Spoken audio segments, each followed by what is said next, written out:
Hey folks, I'm happy to tell you that the parking lot is now being resurfaced. The crew is here. They've been working the past few days, and it really is a sweet job. It kind of spruces up the whole parking lot area here.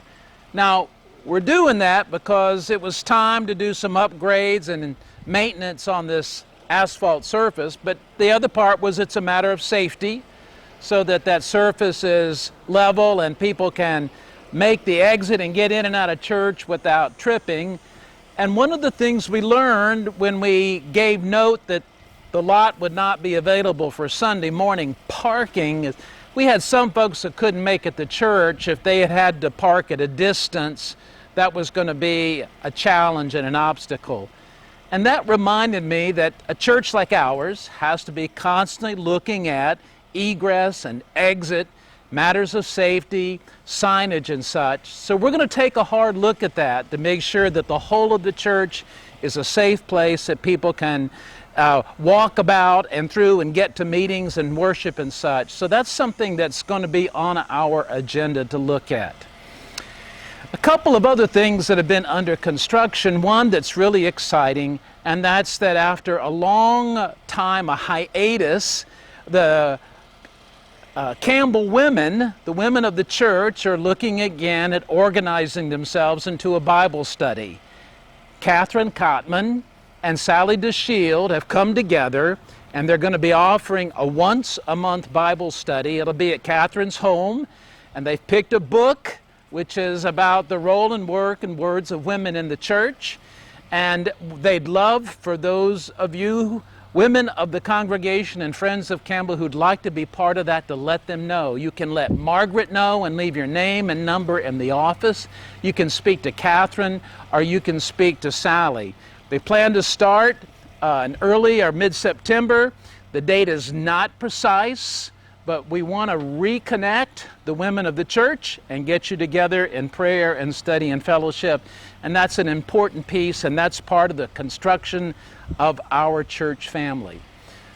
Now on Sunday, the text that I'll be preaching on begins with these fascinating words when Jesus says to the crowds, "I have come to bring fire, and how I wish it was already kindled." That's a very different voice than when Jesus says, "Peace be upon you." He says, "I come to bring division even among your households and your families." This is a text that bears some real work and study. You know, I think what Jesus is trying to tell us is that sometimes when truth is upon us, when we're staring at truth, it forces decisions in our lives. That we can't always navigate life by kind of walking the fence. There are some things that compel us to act, compel us to change. So we'll look at that text on Sunday. So be here. We're going to be here at 9 o'clock, and we're going to be here at 11 o'clock, and the sermon will be ready to be preached. And come and bring your questions and your hearts. Gather for worship with us this Sunday. Until Sunday morning, friends, take good care. Until then, goodbye, and God bless.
Get set, go! All right!